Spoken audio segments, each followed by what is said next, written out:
অনিয়মের অভিযোগ তুলে জাহাঙ্গীরনগর বিশ্ববিদ্যালয় কেন্দ্রীয় ছাত্র সংসদ জাকসু নির্বাচন বর্জনের ঘোষণা দিয়েছে ছাত্রদল সমর্থিত প্যানেলের প্রার্থীরা। বিকেলে এক ব্রিফিংয়ে ঘোষণা দেন তারা। এর আগে দুপুরে মাওলানা ভাসানী হল ও নির্বাচন কমিশন ভবনের সামনে পাল্টাপাল্টি অভিযোগ করে ছাত্রদল ও ছাত্র শিবির। শিবির সমর্থিত সমন্বিত শিক্ষার্থী জোটের বিরুদ্ধে ভোটারদের ভয় ভীতি দেখানোর অভিযোগ করে ছাত্রদলের বিপি প্রার্থী শেখ সাদি আহমেদ। শিবিরকে জেতাতে প্রশাসন ওএমআর সিটে ভোট গণনা না করে হাতে গোনার সিদ্ধান্ত নিয়েছে বলে অভিযোগ তার। এদিকে শিবির সমর্থিত জিএস প্রার্থী মাজহারুল বলেন, নিজেদের দোষ ঢাকতে তাদের বিরুদ্ধে অপপ্রচার করছে ছাত্রদল। ভোট গণনার পদ্ধতি নিয়ে তাদের কোনো আপত্তি নেই বলেও জানান তিনি। ছাত্রদল একাধিক কেন্দ্রে মব সৃষ্টির পাশাপাশি ভোট বানচালের চেষ্টা করছে বলেও অভিযোগ শিবিরের জিএস প্রার্থীর। নির্বাচনে কিছু ত্রুটি থাকলেও শিক্ষার্থীদের স্বতঃস্ফূর্ত অংশগ্রহণে নির্বাচন হয়েছে সুষ্ঠু বলে দাবি শিবিরের জিএস প্রার্থীর। এদিকে ছাত্রদলের পর জাকসু ভোট বর্জন করেছে বাম সংগঠনগুলোর প্যানেলও।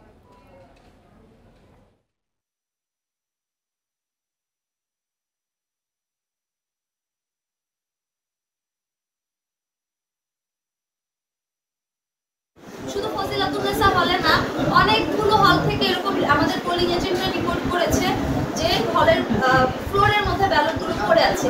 শিবিরের যে পোলিং এজেন্টরা আছে তারা কিভাবে 1 ঘন্টা আগেই ভোট কেন্দ্রে ঢোকার সুযোগ পায়। আমাদের যে পোলিং এজেন্টরা আছে সব পোলিং এজেন্টরা পৌঁছানোর আগেই অনেক হলে ভোট গ্রহণ শুরু হয়ে গিয়েছে। এটা তো স্পষ্ট যে এখানে কারচুপি করা হয়েছে। প্রেস ব্রিফিং এর মাধ্যমে আমরা বর্জন করলাম। জাহাঙ্গীরনগর বিশ্ববিদ্যালয় কেন্দ্রীয় শিক্ষার্থী সংসদ জাকসু এবং হল সংসদ নির্বাচনে ভোট কারচুপির অভিযোগে কয়েকজন শিক্ষক তাদের দায়িত্ব থেকে সরে দাঁড়ান। বিকেলে অনিয়মের অভিযোগ তুলে ছাত্রদল সমর্থিত প্যানেলের প্রার্থীরা নির্বাচন বর্জনের ঘোষণা দেওয়ার পর সাংবাদিকদের একথা জানান শিক্ষকরা। যে মার্কারটা দেওয়া হয়েছে, একজন প্রশাসনের দায়িত্বে থাকা একজন উপাচার্য যখন বলেন যে এখানে ব্যালট পেপার বেশি আছে আপনারা ছিঁড়ে ফেলেন, এটা কোনো তো দায়িত্বের মধ্যে পড়ে না, এটা দায়িত্ব জ্ঞানহীনতার পরিচয়। যেটা কোনোভাবে হালকাভাবে দেখা সম্ভব না। নির্বাচন সেটা যত বড় জায়গায় নির্বাচন হোক, ছোট জায়গায় নির্বাচন হোক, নির্বাচন সুষ্ঠু হতে হবে এবং একটা জাল ভোটও যাতে এই ক্যাম্পাসে না পড়ে সেটা আমরা দিই। জাকসু নির্বাচনের আরো খবর জানতে চলে যাচ্ছি সহকর্মী জাহিদুল বাশারের কাছে। অর্থী, ধন্যবাদ আপনাকে। দেখুন, ডাকসু নির্বাচনের একদিন পরে জাহাঙ্গীরনগর বিশ্ববিদ্যালয়ের জাকসু নির্বাচন হচ্ছে। এরই মধ্যে ছাত্রদলের ভোট বর্জন, কয়েকজন শিক্ষকের নির্বাচনের দায়িত্ব বয়কট করা, সব মিলিয়ে বেশ আলোচনা তুঙ্গে আছে। আমরা জানবো, সরাসরি মাঠে যাব। এই মুহূর্তে আমাদের সাথে সরাসরি সেখান থেকে যোগ দিয়েছেন সহকর্মীরা। আমাদের সাথে রয়েছেন রুবেল আহমেদ এবং মেহেদি রয়েছেন। আমি সরাসরি একটু রুবেলের কাছে যাব। রুবেল, মোটামুটি শেষের দিকে এসে বিকেলের পরের থেকে ছাত্রদলের ভোট বর্জন, শিবিরের পাল্টা বক্তব্য, একই সাথে কয়েকজন শিক্ষকের আবার দায়িত্ব ছেড়ে দেওয়া, সব মিলে একটা জায়গায় আমরা কিন্তু অভিযোগের মিল পেয়েছি। পাল্টাপাল্টি অভিযোগ তো আছে, সেটি হচ্ছে প্রশাসনের ঢিলেমি, প্রশাসনের অনেক কিছু ঠিকমতো তারা দায়িত্ব পালন করেননি। এই জায়গাটা ব্যাখ্যা শুনবো আপনার কাছ থেকে।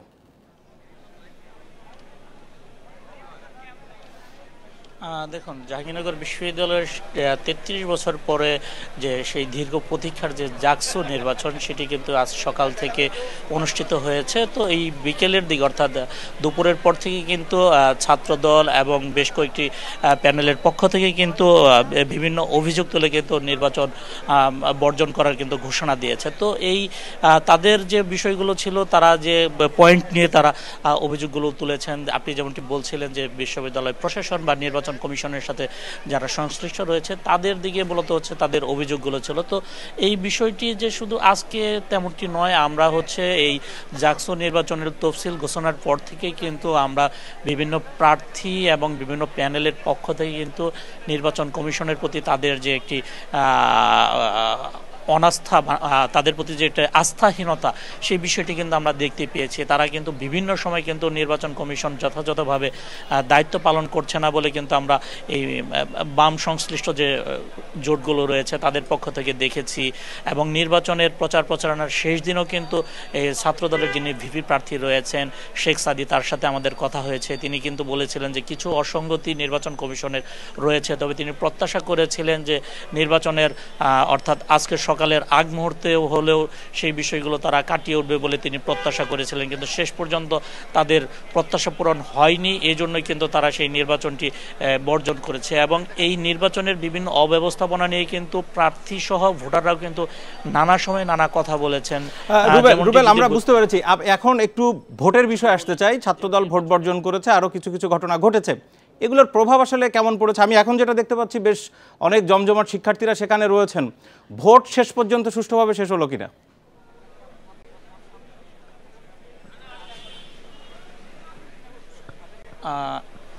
দুঃখিত, আমি প্রশ্নটি বুঝতে পারিনি, আরেকবার একটু করবেন। আমি জানতে চাচ্ছিলাম, এই যে বর্জন করা, পাল্টাপাল্টি অভিযোগ, এর পরে এর প্রভাব আসলে ভোটে কিছু পড়েছে নাকি সুষ্ঠুভাবেই শিক্ষার্থীরা ভোট দেওয়ার শেষে এখন ফলাফলের জন্য অপেক্ষা করছে, সেটা জানতে চাই।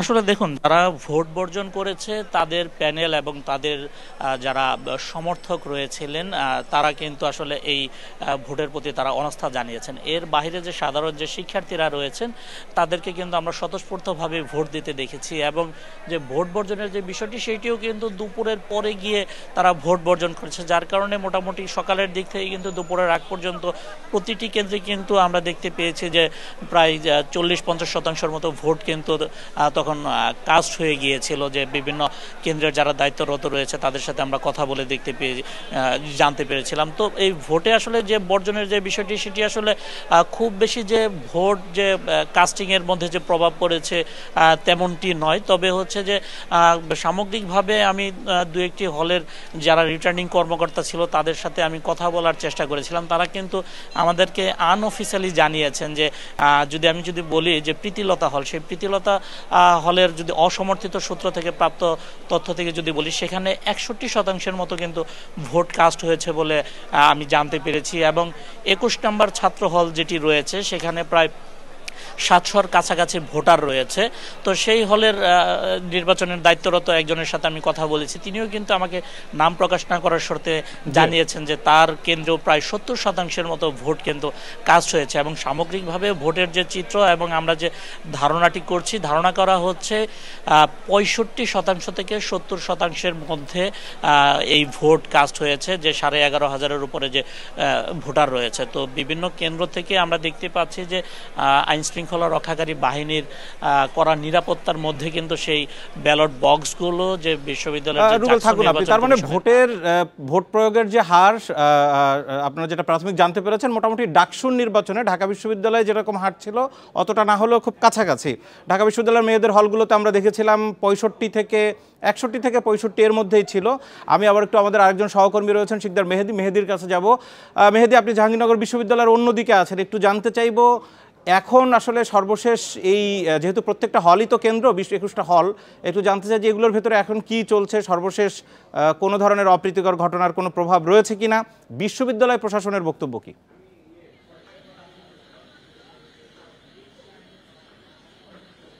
আমরা কিন্তু এখন ঠিক যে জাহাঙ্গীরনগর বিশ্ববিদ্যালয়ের শহীদ মিনার চত্বর, সেই শহীদ মিনার চত্বরেই রয়েছি। এখানে বেশ কিছু ভোটের চিত্র এবং ফলাফল দেখানোর জন্য এলইডি একটি স্ক্রিনের ব্যবস্থা করা হয়েছে, যেটা আসলে লাইভ স্ক্রিনে দেখানো হবে এবং সেই বিষয়টি তারা এখানে সরাসরি সম্প্রচার করবেন। কিন্তু আপনি যেটা বললেন যে আসলে ছাত্রদলের এই ভোট বয়কট করার পরে বা বর্জন করার পরে যে প্রভাব, তার কিছুটা প্রভাব আসলে আমরা দেখতে পাচ্ছি।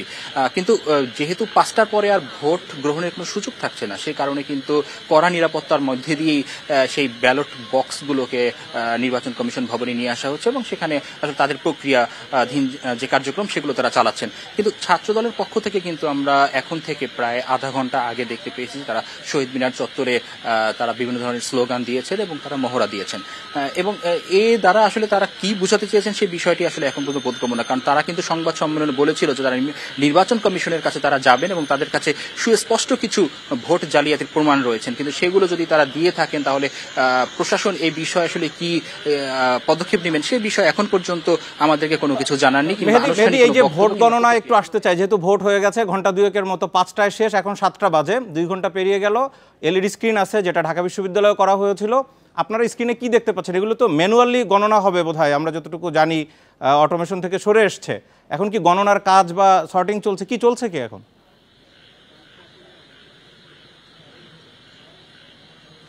আসলে এখন যেহেতু এখানে একটি বিতর্কিত অবস্থা তৈরি হয়েছে, কারণ প্রথমে বেশ কিছু সময় বিদ্যুৎ ছিল না, সেটা নিয়ে অভিযোগ উঠেছে, তারপরে কালি ছিল না, সেটা নিয়ে অভিযোগ উঠেছে, তারপরে কিন্তু তারা সিদ্ধান্ত নিয়েছিল যে তারা ম্যানুয়ালি এই ভোটটাকে গণনা করবে। কিন্তু যখন ছাত্র শিবির আবার পরবর্তীতে দাবি জানালো যে আসলে গতানুগতিক সনাতন পদ্ধতি, ম্যানুয়াল পদ্ধতি এবং যে ওএমআর শিটের যে পদ্ধতি, সেই দুই পদ্ধতিতেই আসলে গণনা করা হোক এবং তাদের যারা এজেন্ট রয়েছেন তাদের এজেন্টের সামনে।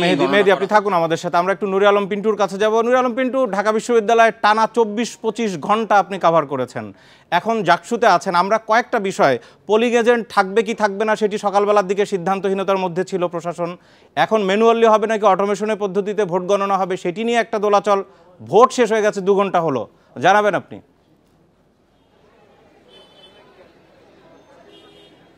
এখন পর্যন্ত ভোট গণনা শুরু হয়নি। সবশেষ তথ্য মতে আমি কিছুক্ষণ আগেও দেখেছি বেশ কয়েকটি হলের ব্যালট বাক্স এসে পৌঁছেছে। প্রধান নির্বাচনী কর্মকর্তার যে অস্থায়ী কার্যালয় করা হয়েছে পুরাতন প্রশাসনিক ভবনে, সেখানে। আর আমি যদি একটু বলি আজকে সারাদিনের চিত্র, সকাল থেকে আমরা দেখেছি যে সকাল 9টায় ভোট শুরু হওয়ার কথা ছিল, কিন্তু ভোট বেশ কয়েকটি হলে ভোট শুরু হতে হতে সকাল 9:30 10টা বেজে যায়। আমরা সাধারণ শিক্ষার্থীদের সাথে কথা বলেছিলাম, তারা ভোট দিতে পেরে খুবই খুশি, খুবই আনন্দিত। দীর্ঘদিন পরে জাকসু নির্বাচন হচ্ছে, তারা বলছেন যে ছাত্র সংসদ নির্বাচনগুলো যদি নিয়মিত হয়। আমি একটু যদি লাইভে দেখাই, এই মাত্র আবার আরো কয়েকটি হলের একটু যদি আমি সেই চিত্র দেখাই, আরো কয়েকটি হলের এই ব্যালট বাক্স এই মাত্র এসেছে, এই মাত্র আরেকটি গাড়ি এসে প্রবেশ করেছে। তাহলে বোঝাই যাচ্ছে যে এখন পর্যন্ত ভোট গণনা শুরু হয়নি। ভোট গণনা শুরু হতে আরো 30 মিনিটের মতো সময় লাগবে এবং ভোট গণনা হবে ম্যানুয়াল পদ্ধতিতে, অর্থাৎ হাতে। কারণ ছাত্র দলের পক্ষ থেকে অভিযোগ করা হয়েছে যে ভোট গণনা যে মেশিনগুলো কেনা হয়েছে সেগুলো জামায়াতের প্রতিষ্ঠান থেকে কেনা হয়েছে বলে তারা অভিযোগ করেছিল। সেই অভিযোগের প্রেক্ষিতে এখন হাতে ভোট গোনা হবে। হাতে ভোট গোনা হলে অনেক সময় লাগবে, প্রায় 4 থেকে 5 ঘন্টা সময় লেগে যেতে পারে। সেই সঙ্গে একটু জানিয়ে রাখি, শিক্ষার্থীরা যেটি বলছেন যে ভোট হচ্ছে খুবই ভালো, তারা খুবই খুশি, কিন্তু খুবই অগোছালো ভাবে এই ভোটটি নেওয়া। নুরে আলম পিন্টু, বুঝতে পেরেছি প্রশাসনের খানিকটা অগোছালো যেটা ছিল সেগুলো সব দিক থেকে এসছে। আমরা পরের বুলেটিনে নিশ্চয়ই আরো বিস্তারিত শুনবো, তবে ভোট গণনা শেষ হতে সময় লাগছে এটি নিশ্চিত আপনাদের দেয়া তথ্য অনুযায়ী। স্বাধীনতার পর প্রথমবারের মতো রায়ের বাজারের শহীদ বুদ্ধিজীবীদের প্রতি শ্রদ্ধা জানিয়েছে ছাত্র শিবির। সকালে রাজধানীর রায়ের বাজারে ডাকসুর নবনির্বাচিত নেতৃত্ব প্রথমে জুলাই শহীদ ও পরে ৭১-এর শহীদদের প্রতি শ্রদ্ধা জানায়, দোয়া এবং মোনাজাত করেন। শ্রদ্ধা নিবেদন শেষে নেতারা বলেন ৭১ এবং ২৪-এর শহীদদের আকাঙ্ক্ষা ধারণ করে এগিয়ে যেতে চান তারা। নতুন ভিপি সাদিক কায়েম জানান, ঢাকা বিশ্ববিদ্যালয় ক্যাম্পাস থেকে দেশ জুড়ে গণতন্ত্রের বার্তা পৌঁছে দিতে চান তারা। বলেন শহীদরা তাদের প্রেরণার বাতিঘর, তাদের আকাঙ্ক্ষা পুনরুজ্জীবিত করার চেষ্টা করবে ডাকসুর নতুন কমিটি। এ সময় জিএস ফরহাদ জানান, ডাকসুতে ছাত্র শিবিরের নয়, শিক্ষার্থীদের বিজয় হয়েছে। শিক্ষার্থীদের জন্য কাজ করাই তাদের প্রধান লক্ষ্য বলে জানান তিনি। হিজাব নিয়ে ভারতীয় মিডিয়া গুজব ছড়াচ্ছে বলেও অভিযোগ করেন ডাকসু নেতারা।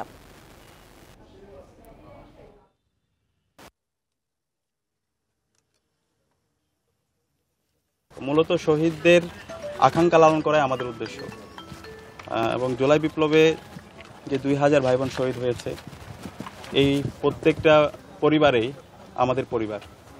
তাদের কথাগুলো, তাদের আকাঙ্ক্ষাগুলো, তাদের প্রত্যাশাগুলো পূরণ করা এখন আমাদের মূল কাজ।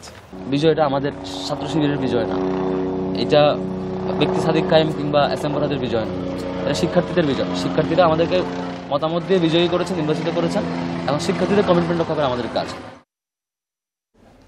সংস্কার প্রক্রিয়ায় সাফল্যের ওপরেই নির্ভর করবে দেশের ভবিষ্যৎ, আর তা বাস্তবায়নে প্রয়োজন সবার সহায়তা, বললেন জাতীয় ঐক্যমত্য কমিশনের সহসভাপতি অধ্যাপক আলী রিয়াজ।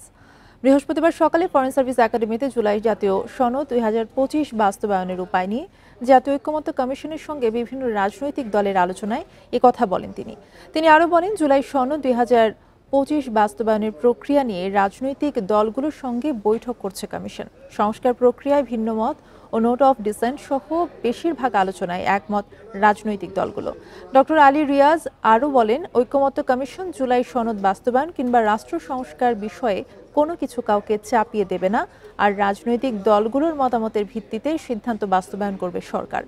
এই প্রক্রিয়া নিয়ে বিশেষজ্ঞদের মতামত গ্রহণ করেছে ঐক্যমত্য কমিশন।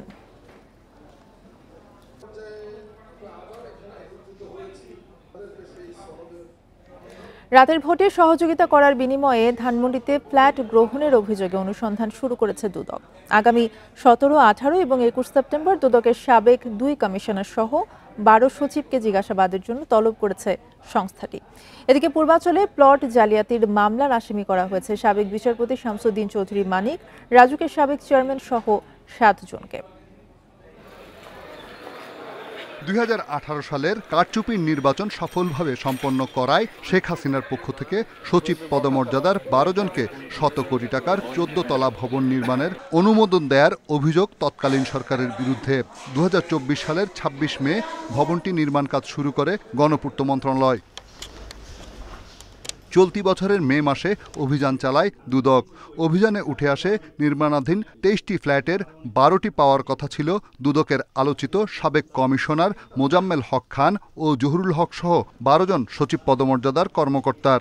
এই ভোটের সাথে আমি যখন দুদকে কর্মরত ছিলাম তার সাথে কোনো ধরনের সম্পর্ক নাই, অর্থাৎ ভোট প্রক্রিয়ার সাথে যারা জড়িত তাদের সাথে কোনো ধরনের যোগাযোগ করার আইনগত কোনো সুযোগ দুদকের ছিল না।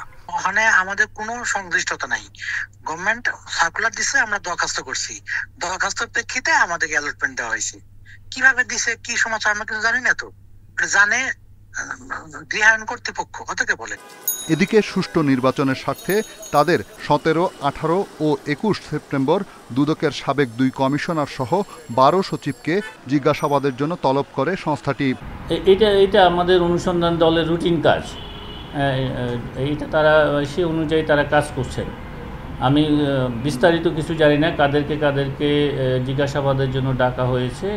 এদিকে পূর্বাঞ্চলে প্লট জালিয়াতির অভিযোগে বিচারপতি শামসুদ্দিন চৌধুরী মানিক, রাজুকের সাবেক চেয়ারম্যান সহ 7 জনের বিরুদ্ধে মামলা করেছে দুদক। লিজ দলিলের 22 ও 23 নং শর্ত ভঙ্গ করে উক্ত প্লট হস্তান্তর করার অনুমতি প্রদানপূর্বক প্লটটি আত্মসাৎ করার অপরাধ অনুসন্ধানকালে প্রমাণিত হওয়ায় আরও একটি মামলা রুজুর সিদ্ধান্ত গৃহীত হয়েছে।